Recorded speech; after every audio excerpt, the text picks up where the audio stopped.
Porque Jesus não veio trazer paz à terra. Evangelho de Lucas. Comentário de Mari Persona. Jesus fala agora de sua rejeição. Vim trazer fogo à terra.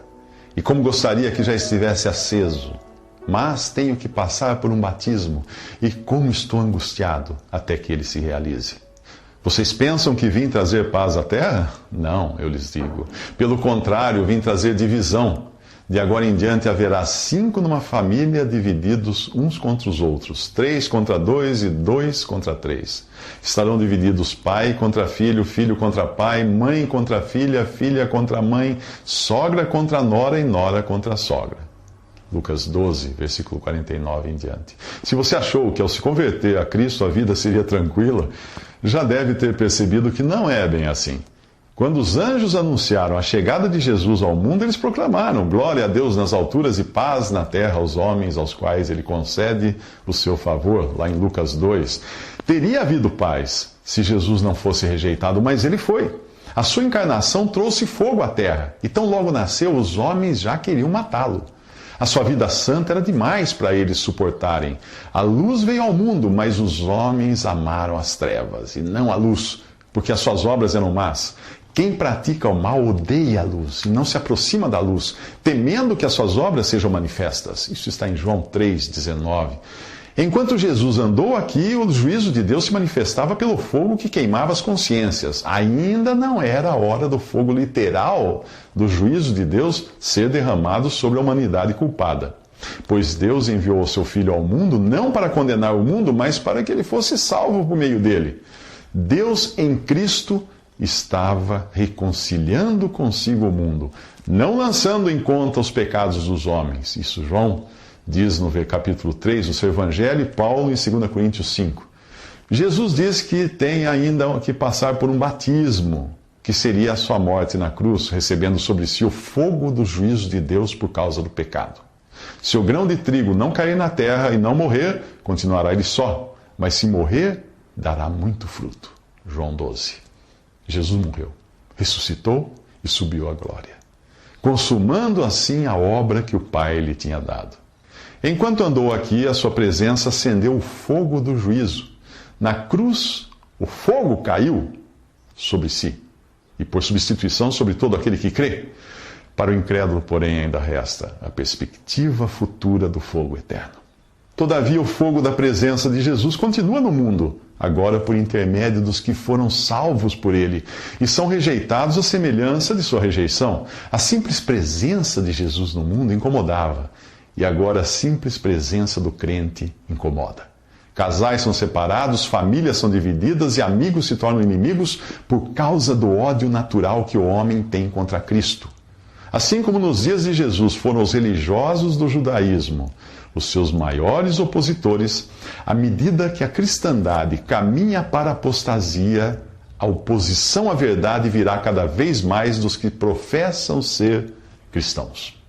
Nos próximos 3 minutos, os judeus são incapazes de fazer a previsão do tempo. Um pouco antes, Jesus alertava os discípulos da rejeição que sofreriam por segui-lo. Agora ele fala às multidões, que é uma mescla de judeus crentes e incrédulos. Quando vocês veem uma nuvem se levantando no ocidente, logo dizem, vai chover, e assim acontece. E quando sopra o vento sul, vocês dizem, vai fazer calor, e assim ocorre. Hipócritas, vocês sabem interpretar o aspecto da terra e do céu? Como não interpretam o tempo presente? Lucas 12, versículo 54 em diante diz isso. Eles eram capazes de julgar os sinais do clima físico, mas não o clima espiritual. Viam as nuvens e a chuva, mas estavam cegos para interpretar o tempo presente. O juízo estava prestes a vir sobre a nação que levava o testemunho de Deus na terra. Logo depois, Jesus diria do templo, não deixarão pedra sobre pedra, porque você não reconheceu o tempo em que Deus a visitaria. Isso está em Lucas 19. Esse tempo era o momento da visita do Emanuel, nome usado para anunciar o nascimento de Jesus e que significava Deus conosco. Durante séculos, o povo esperou pelo Messias e agora o rejeitavam por ele não se encaixar em seus planos. Orgulhosos de sua religião, os judeus estavam cegos para sua própria degradação e ruína. Em outra ocasião, eles diriam: somos descendentes de Abraão e nunca fomos escravos de ninguém. João 8,33 diz isso. Eles sequer percebiam que estavam sob o jugo do invasor romano e trabalhavam para o sustento do inimigo.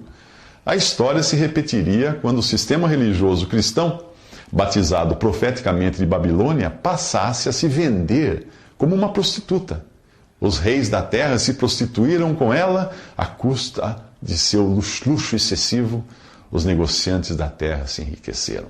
Isto está em Apocalipse 18:3. Assim como aconteceu com Israel, a igreja falhou miseravelmente como um testemunho de Deus na terra. Dos ricos palácios do Vaticano aos pregadores de prosperidade da TV, passando pelas articulações políticas do protestantismo fundamentalista, tudo na cristandade cheira ao mundano. Ela vive exatamente da mesma maneira que os judeus dos tempos de Jesus viviam, no mundo e para o mundo. Algumas frases das cartas às 7 igrejas de Apocalipse resumem a mensagem que Jesus tem para a igreja hoje. Sei onde você habita, onde está o trono de Satanás.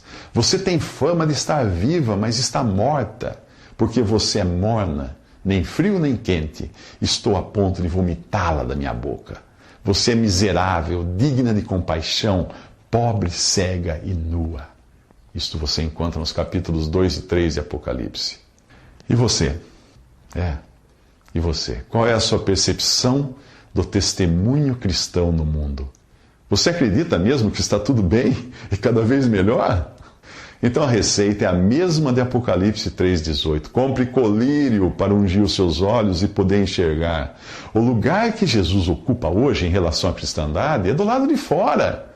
Por isso, na continuação, ele diz aos que individualmente querem manter comunhão com ele, fora do arraial religioso, as seguintes palavras, lá em Apocalipse: eis que estou à porta e bato. Se alguém ouvir a minha voz e abrir a porta, entrarei e cearei com ele e ele comigo. Apocalipse 3:20. Os versículos finais de Lucas 12 são uma consequência da incapacidade dos judeus de interpretarem o tempo presente. A rejeição do Messias já era evidente quando ele veio ao mundo e Maria o colocou numa manjedoura, porque não havia lugar para eles na hospedaria. Isso está em Lucas 2. Ao ser expulso do mundo, Jesus sofreu fora das portas da cidade, como diz em Hebreus 13. Porém, mesmo em meio à rejeição generalizada, um remanescente ainda seguia Jesus e sofria a rejeição dos religiosos. Eles podiam ser encontrados dentro da grande massa do testemunho judaico, mas separados do mal que havia ali. Do mesmo modo como foi excluído de entre os judeus na vida e na morte, o Senhor ocupa hoje um lugar fora do cristianismo institucional, apesar de o Espírito Santo habitar individualmente no coração de todo verdadeiro salvo por Jesus.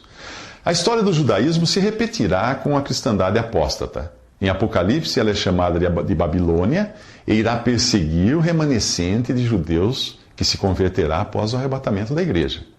Judeus e gentios convertidos habitarão a terra durante o reinado de 1000 anos. Dos 1000 anos de Cristo, eles não são parte da igreja. A exortação para os que têm qualquer associação com Babilônia é esta: saiam dela vocês, povo meu, para que vocês não participem dos seus pecados. Isso está em Apocalipse 18:4.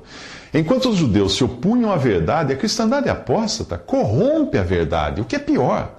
A ordem é sair dela para evitar a contaminação. Um dos princípios na palavra de Deus é que o mal contamina pelo simples contato.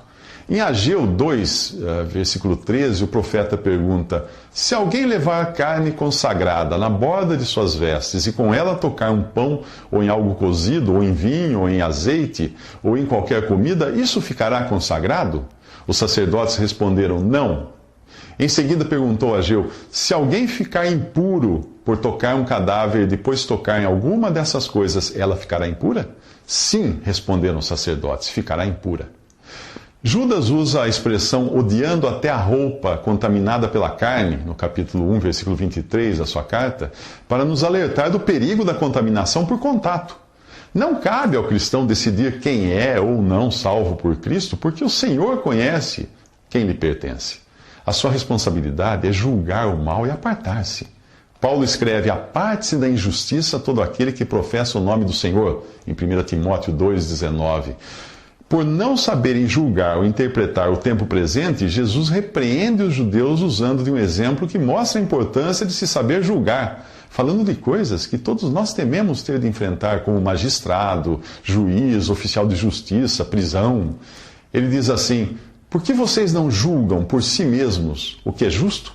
Quando algum de vocês estiver indo com seu adversário para o magistrado, faça tudo para se reconciliar com ele no caminho, para que ele não o arraste ao juiz, e o juiz o entregue ao oficial de justiça, e o oficial de justiça o jogue na prisão. Eu lhe digo que você não sairá de lá enquanto não pagar o último centavo. Isso está em Lucas 12, 57 ao 59. O capítulo 12 do Evangelho de Lucas terminou com o fracasso dos judeus em julgar e discernir o tempo da chegada do Messias. Agora o capítulo 13 revela o orgulho individual e nacional do povo. Se você for um dos que acham que quando algo vai mal a alguém, isso é porque a pessoa fez algo de errado, o que Jesus diz serve para você. E para mim também, pois não existe um ser humano que não goste de apontar o dedo para as falhas dos outros, para desviar a atenção de si mesmo. Os judeus vão a Jesus contar dos galileus aos quais Pilatos teria mandado matar enquanto ofereciam sacrifícios a Deus. A intenção deles é maliciosa e Jesus percebe isso. Os habitantes da Judéia não toleravam os da Galileia e os consideravam inferiores. O comentário de Natanael no Evangelho de João sobre Nazaré, cidade da Galileia, revela a opinião comum na Judéia. Quando Filipe avisou Natanael que tinha encontrado Jesus de Nazaré, cidade da Galileia, a sua reação foi: Nazaré? Pode vir alguma coisa boa de lá? Isso está em João capítulo 1. Jesus não se limita a comentar o caso dos galileus, mas acrescenta outro também trágico: o desmoronamento de uma torre em Siloé, que causou a morte de 18 pessoas. Aquele que sonda os corações certamente sabe o que se passa no interior desses judeus orgulhosos de seu território e por isso mostra que os habitantes da Galileia eram tão pecadores quanto os da Judéia. Vocês pensam que esses galileus eram mais pecadores que todos os outros por terem sofrido dessa maneira? Eu lhes digo que não, mas se não se arrependerem, todos vocês também perecerão. Ou vocês pensam que aqueles 18 que morreram quando caiu sobre eles a torre de Siloé eram mais culpados do que todos os outros habitantes de Jerusalém? Eu lhes digo que não, mas se não se arrependerem, todos vocês também perecerão. Ao invés de eles pensarem na crueldade de Pilatos, provavelmente suspeitavam da conduta das vítimas, dos galileus. No judaísmo, que era um sistema religioso de causa e efeito, bênção e prosperidade eram prometidas como recompensa para a obediência, enquanto para os desobedientes sobravam as adversidades, doenças e morte. Mas Jesus ensina algo que vai muito além do pensamento judeu. Aos olhos de Deus, todos, absolutamente todos, são igualmente culpados e merecem morrer a menos que se arrependam.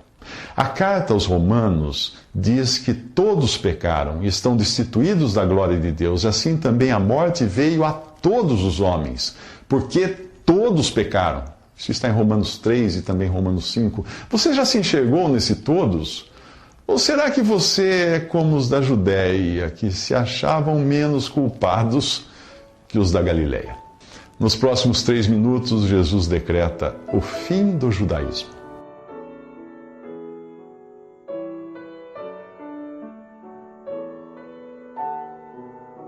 Visite Respondi.com.br.